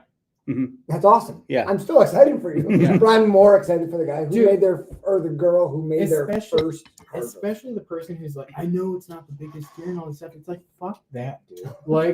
Like celebrate it. Like, don't worry. Bro, about I the took social- all the steps social backwards pressure. last year. That hasn't debuted yet, but I took all the steps backward and shot the smallest deer in the entire property. It felt really good. But dude, if it feels good, do it, dude. Like, Well, you had the I monkey on know the we're back. gonna You- get- you yeah, hit that was buck, it. which The was monkey in on the back. episode, right? Mhm, Like, mhm, and that feels a certain way, and we've all felt it. mhm. Oh, And if you haven't felt it, you're gonna feel it, and it's a way. And then when you come back and like prove yourself to yourself, like It just took a second. remind Yeah. yourself about that you can do it and what you're.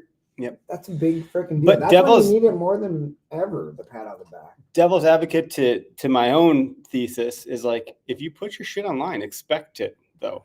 no, 100%. I mean, like, I mean, like I gotta There's just think a- about that myself because people are fucking assholes, which is another Marcus Aurelius quote about that. Dude, You have to do what the people want. You shoot a nice buck on public land, Correct. people still give you Yeah, all thank this you. shit. That's here's this. the thing. It's like you do one thing, you get chastised for it. You do the other thing, you get chastised. Right? It's just like just do what makes you happy, right? True. Hold on, Yeah. I got one more. Bring it up, buddy. Do it. Those How do I find that? They're really good, Tyler. We were Thank talking you. about. I didn't want to do. You know. I was like, oh, no, that's what I do anyway. What is it? That's not bad.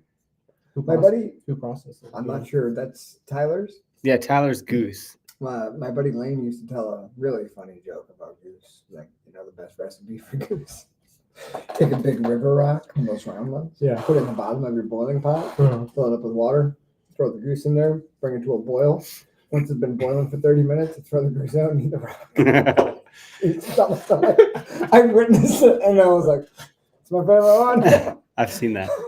Okay, here's the last quote I'll share from. I haven't done a Stoic quote in a while, but Marcus said, "Begin each day by telling yourself, today I shall." No, this is what he told himself in his own private diary that I'm getting published. I always have to say that. Today I shall be meeting with interference, ingratitude, insolence, disloyalty, ill will, and selfishness, all of them due to the offender's ignorance of what is good or evil. He's basically telling himself, like, dude, today you're going to meet a bunch of fucking assholes. And if you read Meditations, it goes on to say, like, if you're going to be bothered by that, at some point you're implicating yourself in it because you should know better. If you're going to post on the internet, you need to know that you're going to run into some shitheads. It's going to happen. So Yeah. I'm not defending the shitheads, but like, you'd be No, silly to think that that's not going to happen. it's- And you shouldn't be a Nancy about it either. Yeah. You shouldn't respond emotionally. Yeah. Yeah. Responding logically. Yeah, or that's probably a better way with to say it common than- sense than- and just say like, hey, here's the explanation, or Yeah. like, and then if they still have a problem, that's their problem. Right. It's just like, all right, Yeah. well, that person is clearly not in good You guys ever spirits. watch the movie Green Street Hooligans? Yeah. Freaking love that. Dude, that movie's great. Mate, Love that movie. Mate, if you I- got a I'm gonna problem- watch that tonight when I go home. Mate, if you got a problem with me, it's your problem, Yeah. not mine. That line, like, was my favorite line in all movies ever. I've been- It was I've the been- best. That's I've a been- good movie, dude. I've been using a line the last 2 days because I read it online, but it was somebody saying like, hey, quit being mean, or you're being mean. And it was, no, I'm just not actively trying to comfort you.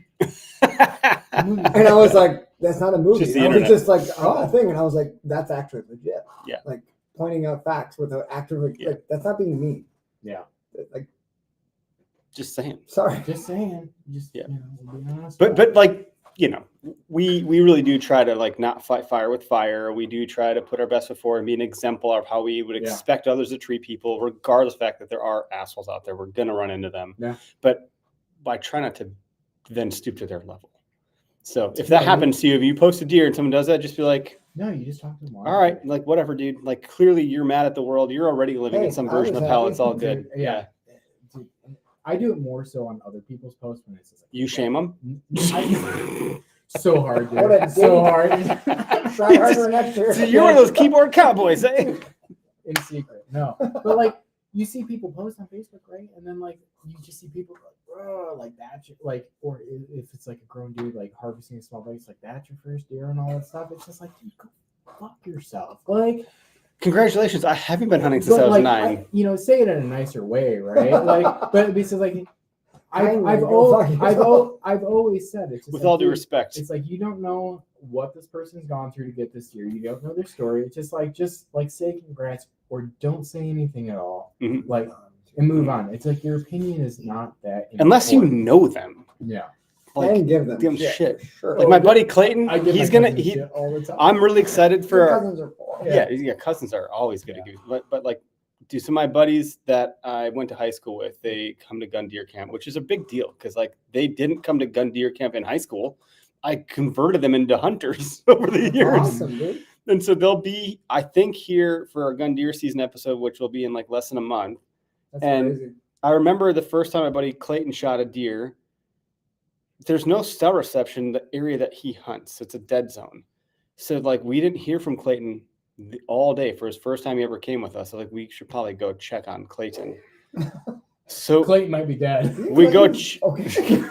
So we do. We hike all the way back to his area. We get to him. We see him standing by his tree where we left him in the morning, and you just kind of like pacing there. And we're like, "What's up, dude?" He's like, "I think I got one." I was like, "What do you mean you think you got one?"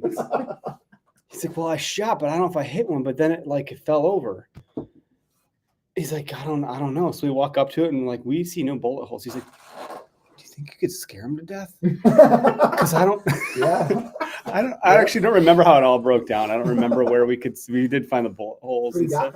But he shot a deer and she just dropped immediately. But he had thought like I didn't hit her and I think I scared it with the gunshot and I died. To death. But he's like, I didn't go over to it yet. I've been waiting here.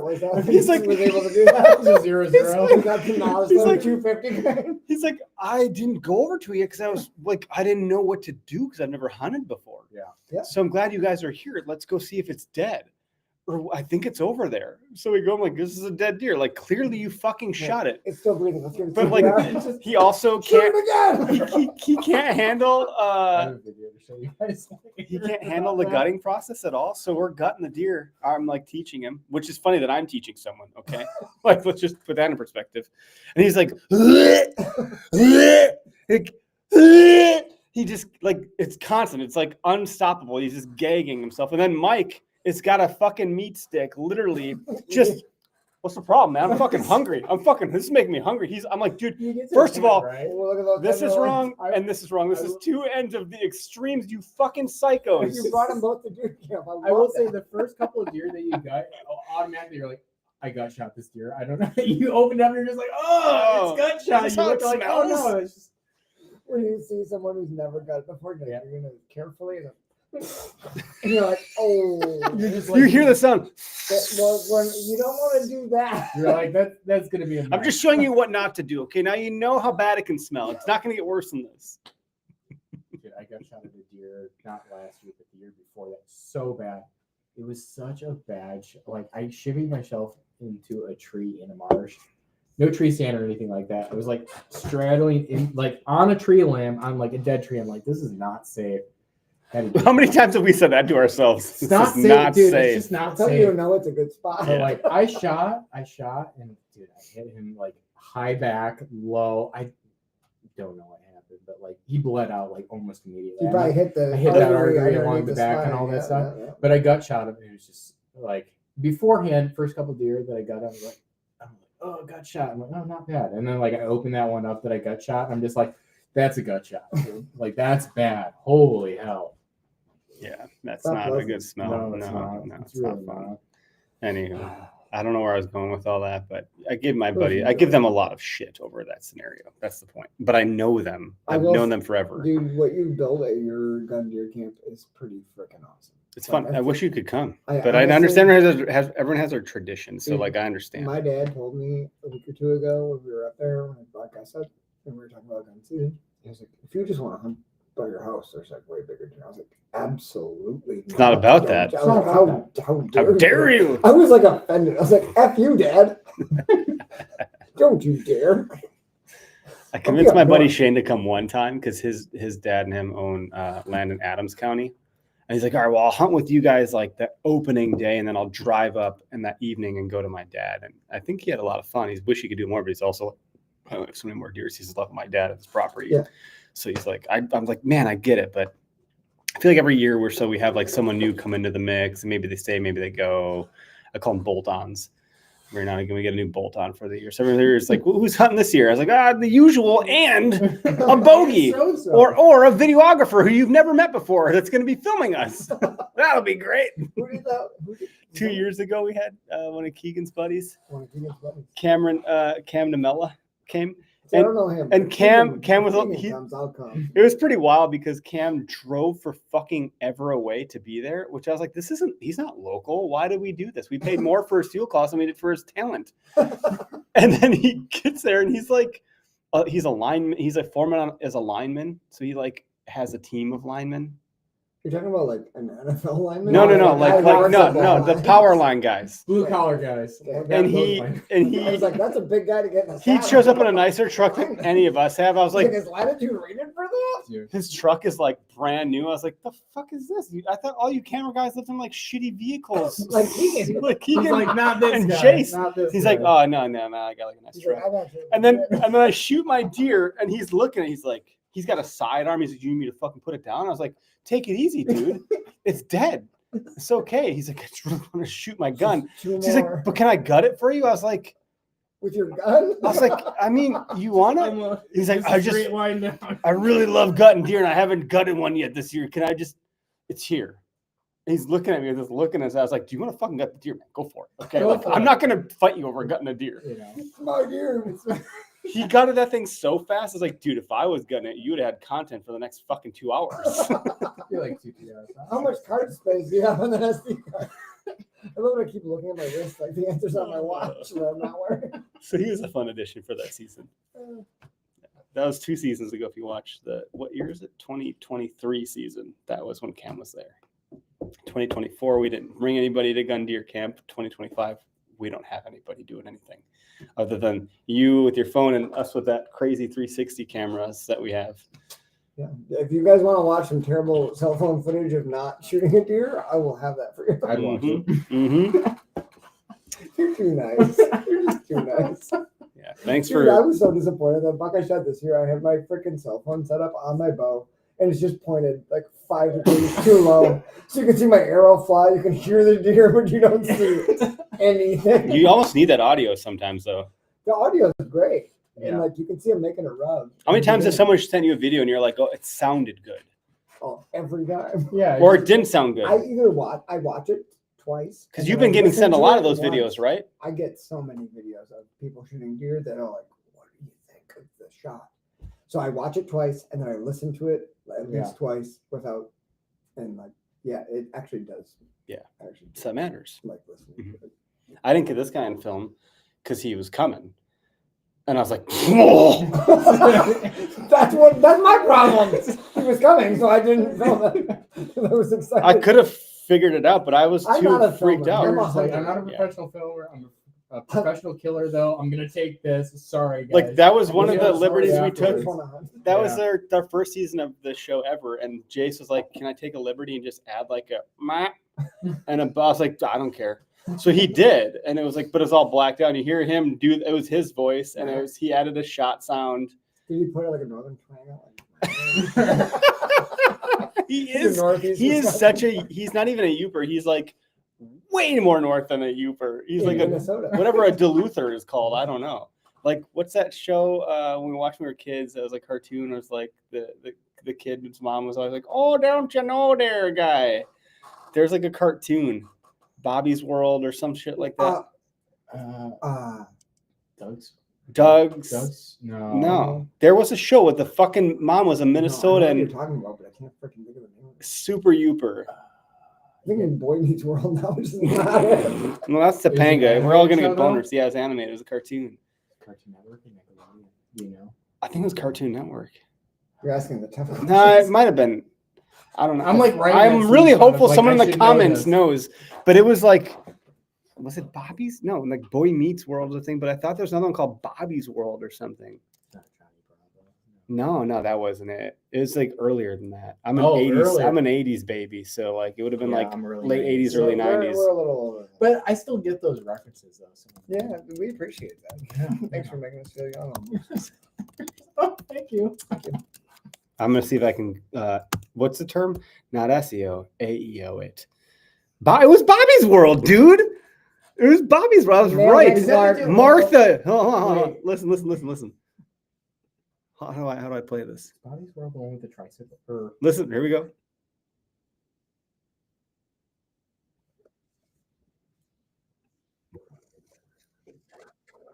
Why is this a clip?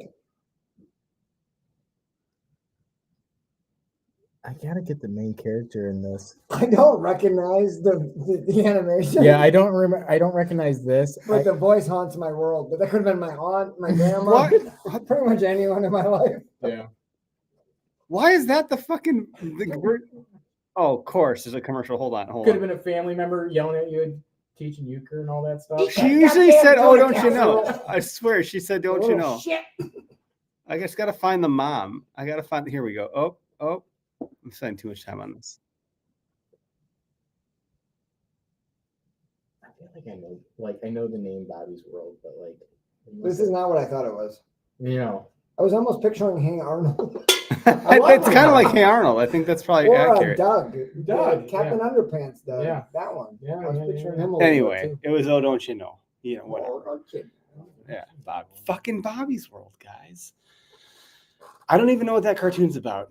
I have no recollection of that. I just remember the mom with the accent, so that's kind of interesting. But Core memories, man. core memories. Hot It's like the no comment. Hot cartoon moms. You're just like, yeah, there was a day. there's like the why There are was a guys day. attracted to these things, and then it shows all the Disney like characters over the years. It's like, why do guys like thin waists and big? It's like, and it shows like the Incredibles mom. And you're like, It's incredible. ah, yeah. Elastigirl. that's Yeah. weird. Yeah, That's yeah. weird. That's what's happening. Unbelievably flexible. Jeepers. Oh, really? Jeepers, don't you know? Oh my gosh. Just got to my parents' house in Brown County, Wisconsin. There was a nice buck that crossed in front of me.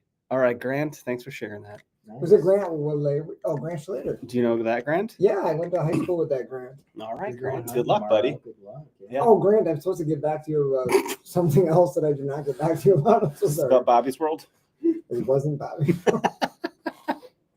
All right, guys, thanks for tuning in. I do want to say a few things. We have a new shirt coming out. We have new hats dropping very soon. I need to take the photos. I think the shirt will be done this week, so maybe we'll do some pre-orders. Right behind Derek is this beautiful Fred Bear drawing that he had done. He's got a couple extra prints. We're going to give one away along with a bear bow. So I should have led with this information, but I will make a No one separate... has made it. I will make a separate post about a bear bow giveaway and a Fred Bear drawing. It's a joint giveaway. So You do not get a joint, though. Just to be fair. no, there's no joint. I mean, if you want to No roll joints one, in the giveaway. Don't you? don't shoot your bear bow with a joint. We But used to do that. Sound pod.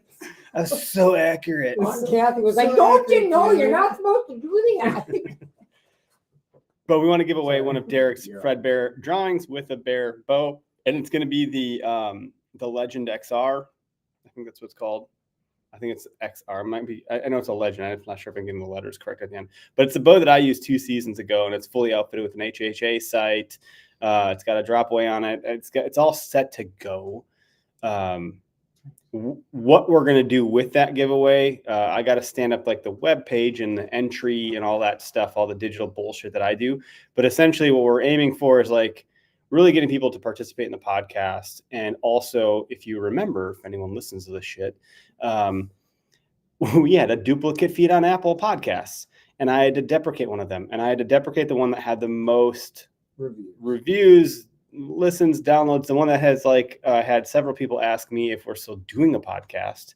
And so the idea there is to really crank out some interaction on the feed that is left and is remaining, to try to pump that back out into the world. So for those that will participate in ratings and reviews and subscriptions on that, they will be entered into winning this Fred Bear drawing and bear bow.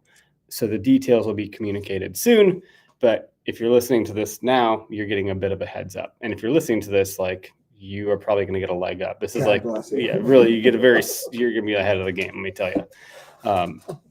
And if you got to drag a deer, call a friend. Yeah, please do.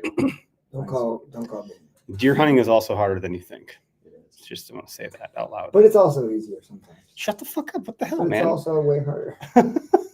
It's whatever you want. Everyone's like, oh, I saw a deer crossing the road the other day. I'm like, well, that ain't the one I can hunt, The part dude. after the shot is always the hardest. I will say. That's when the work starts. That's when the work starts. If anyone has listened this far, let me just put out the public service announcement, because I am stressed through the freaking roof already. You're going to get an opportunity in the next 3 weeks to shoot a deer. Please Pick a spot. heed my advice. When you draw your bow back, make sure your peep is good. Make sure you are anchored. Make sure you pick a spot on the deer. Don't just put your pin on the deer.